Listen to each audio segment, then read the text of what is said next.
Hello and welcome to StudyIQ. I am Prashant Pavani. I hope you all are doing good. Today is 23rd September and today is Sunday. Now, dear friends, on Sundays we don't get editorials and articles, but I have got a special topic for you guys. This special topic is about data mirroring. Now, what data mirroring is all about, we are going to understand this concept as well. It was recommended by Sri Krishna Committee, a recently constituted committee that suggested some ways and methods, do's and don'ts in terms of data protection, and we are going to understand what data is all about and other things associated with it. Now, dear friends, before moving ahead, I would like to inform all of you that up to 50% discount that is available on our pen drive and tablet courses. Today is last date for it. So to get or to make the most out of this discount, check out StudyIQ.com. And if you have any queries, you have chat support, you have telephone numbers on your screen, you can give us a call as well. Now, dear friends, want to download the PDF of today's lecture, check out my FB page and Twitter handle. Now, data mirroring, whether it is good or bad, we are going to find answer for this one. But before that, let's talk about data in general. In today's era, data is also termed as a new oil. Now, oil, of course, we are talking about fuel, isn't it? We know how important it is for transportation, for everything, for supplying goods and other items from place A to place B. We need vehicles, and our vehicles are predominantly running on fuel, that is oil and this petrol or gas or diesel, etc. Now, our country, we import nearly 80% of our oil, and because of this thing, because we are dependent on someone when it comes to oil, any sort of changes that are taking place, rupee dollar change, or you can say this conflicts going on in this West Asian portion, it impacts our economy. Inflation goes up when the prices of fuel climbs up. Apart from that, it impacts our political life. It creates social unrest and other things. In the same manner, data is capable of either making things good for us or making things bad for us or for our society or in general our life. Data is also considered very important for driving growth, as well as for introducing new changes that we want to see in our society or in general. When I say society, I'm talking about our overall life, right? It could be individual life, it could be your family life, or it could be your political, or you can say your life of people of a particular citizen. So all these things indicate that data is a strategic asset, of course. Now, it is also said, and this is right as well, that before we become economically rich, our country is going to be data rich. And it is right as well. At present, you see the number of mobile phones that we have, the number of people using internet is going up and up. We represent 17% of world population. And if we see the way this digital technologies are expanding in our country, it's so rapid. And the things that we are observing nowadays. I was in hospital for a friend. I'm talking about some 4 or 5 months ago, and doctor was not present over there. It was a big hospital, but the main doctor was not there. So the people working, these associates, what they did is they took this picture of that X-ray and they just to send this thing via WhatsApp. So it's just a small example of digital economy playing a sort of important role in e-health, e-education. This StudyIQ platform is a very good example of e-education, and these things it's not just limited with education and health. We pay mobile bills and phone, other bills and other things. You can book your taxi, or you can have so many examples. I'm sure we all are using this, so I don't have to explain all these examples, I believe.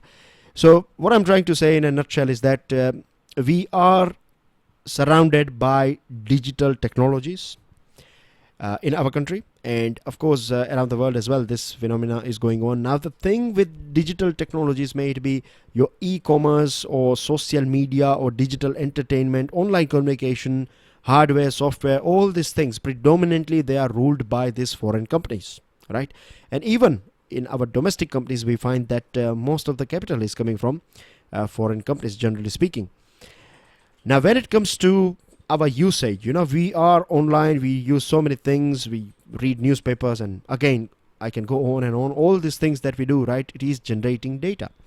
Now, because these companies are, or this all areas of e-world is run by this foreign companies, they are the ones who are having this access. They are the ones who are collecting this data. And once you have this much amount of data of a particular country, what you can do is you can process it through your AI, that is artificial intelligence enabled machines, or you know, your computers, where you insert this data as an input.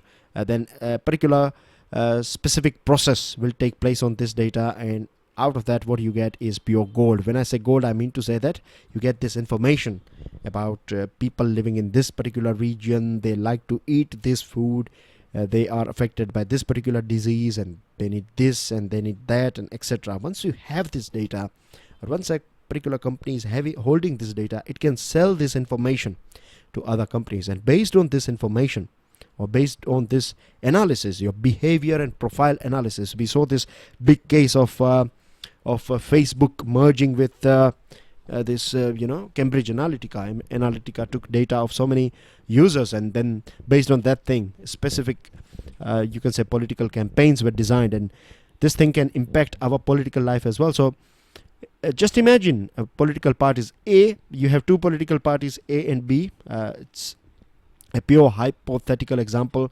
So just imagine that all good things are there in this party A, right? Party A is having good people, good leaders, and everything. Their agenda and everything is good, right? In favor of our country or for any other country. And then you have party B. Party B, you don't have that good people, but what you have is you have this money and technology, access to technology. So what they can do is they can purchase this data from these companies, right? And then based on that thing, they can design their political campaign. And what we find is that they will win. And then, you know, what will happen. So this is just a rough example to, you know, to indicate or to display like how bad it can go. It can impact our behavior. It can impact, you know, our choices. And they are trying to sell us. When I say they, I mean to say there are so many companies, you know, they do this micro analysis, behavioral analysis, and based on that thing, they provide us, or they are designing their advertisements in such a way that even when we are not, you know, even if we don't want to buy something, they will feed these seeds into our brain or our head that you know, that will urge us to buy this thing. So many advertisements are designed in such a way that will urge you, you know, they will make you, they will give you this false mythical dream that if you buy our product and if you don't have this thing, then you don't have life or you are not happy and things like that. I hope we all have experienced this sort of advertisements and other things. So this is the reach of this data analytics. You know, what I'm trying to say here is that it can if it is used properly, ethically, then it is a sort of boon. But if it is in the hands of this sort of companies, profit making companies, then it can go very bad for the whole world or for a society. And there are so many experts, you know, they have raised this alarms as well, that we should be very careful about this data that is taken away by these foreign companies. And based on this whole issue, you know, Sri Krishna committee that drafted this data protection bill has also talked about this this issue. They have said in this panel, and the members have said that these companies are taking away data from us. And in today's world, we know that these developed countries, they have these big giants, America, UK, France, Germany. They have these big giants, and they are the ones who are dominating this whole industry. So their companies and their countries are having upper hand when it comes to this sort of data, and they are going to rule the world if we don't stop this free flow of information that is, you know, generating here in our country and going over there freely.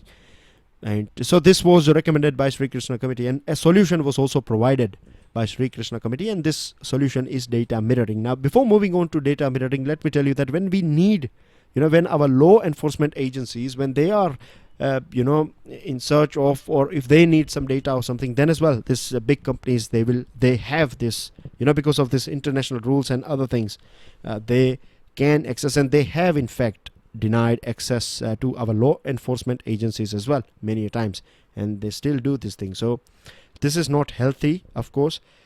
Foreign surveillance is a big issue. They can impact our internal security. Big, you can say, big nations, they can keep an eye on everything that we are doing, our leaders, what they are doing, what decisions they are taking, what is going on in cabinet meetings, and everything they can monitor. This is a big threat as well. So we have to do something about it, and the recommendation that is given by this Sri Krishna committee is data mirroring. Now, our big question today is data mirroring something that is viable? Let's find out. Now, data mirroring is basically keeping a copy. If you have a document, then you take a photocopy and store it somewhere. So that's what data mirroring is all about. If data is generated by Facebook of Indian users, then one copy of that data will be stored in our country. So if we want to access it, if our law enforcement agencies, if they want to access it, then we can do it. So this is what this Sri Krishna committee has recommended. But the problem is, it's going to raise this entry barriers. Now, not every company, just imagine a small startup company in our country, if it is catering something in India, then they too they will have to store this data locally. And if they are buying this cloud system from foreign companies, then they are going to be a bit expensive for our startups, for our small micro, small and medium enterprises. So this is going to it can become in fact, it looks quite clearly that this is going to be a big hurdle for our startups and MSMEs. So it's called entry barrier, right? Entry barrier means you cannot enter the market, you cannot open your business because of this thing. The second thing is big companies. When you introduce this sort of law when we will introduce, say for example, this law in our country, then it's not going to be that other countries will not do. They will do the same thing with us. They will ask companies of USA, they will ask us to do the same. That if you are collecting any data from USA, say for example, there are so many medical companies, they are in tie-ups with USA hospitals. So they will be required to do the same thing in USA. They have to set up their storage facilities over there, and this is going to be very expensive for our companies. So they are going to do this tit for tat on us, and it will be not sustainable for our small companies, as I told you. And big companies like for Facebook, for Google, it's not going to be that big deal. But we want to be able to do the same thing. Our companies, they will not be able to do the same thing. So this will not allow us to do business over there. So it's going to be economic loss for our companies. The other thing is they will not share many items with us. Then this can keep us behind when it comes to being up to date with latest technologies and other things. So the thing is, after understanding all these things, we can clearly say that we have to have this this careful balance when it comes to data mirroring. We cannot just throw this thing. We need more discussion on this thing. We need experts. We need people working in this academic world, people who are out there in the field, who are using all this data and things. We need to bring them all on board, and we need to go through this matter again, because just data mirroring is going to be a sort of band-aid solution. We need to deal with the main disease rather than just applying band-aid solutions. So in a nutshell, I can say that no, it's data mirroring, it's not going to be that good for us, right? It has some positive points, but overall for our startups it's going to be bad. And if we don't have startups, remember Google and Apple and all these companies were startups one day. So you never know, in future we can too have these giants. But if you don't allow this small seed, this sapling, to grow, then it will never, if you don't provide that condition, then it will never convert into or manifest into or metamorphosize into a big giant tree. With this, dear friends, let's move on to news item. On your screen you can see a very sad picture, sad because you can see kids and women and elderly people. They are running here and there. It is because of this terror attack that took place in Iran. They were celebrating this anniversary of this 1980 to 1988 Iran-Iraq war, and 29 people have lost their lives in this horrific attack. Now, no role in choice of offset partner. This has been said by government. Yesterday I explained you what offset is all about, isn't it?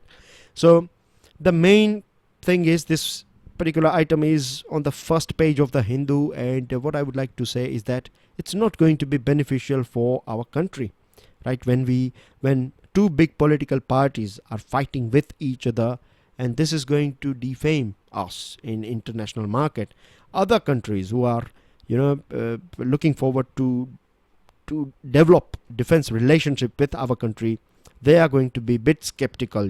So a thing that we generally speaking will get, or we can get in 3 years, we'll get after 5 years when it comes to defense technologies, because of this after deal sort of allegations. So no country would like to see itself in this sort of position. So we have to be a bit careful here. Political parties, they should display maturity, both opposition as well as party in government when it comes to international matters. Now, USA is going to end H-1B spouse work permit, that is H-4 visa.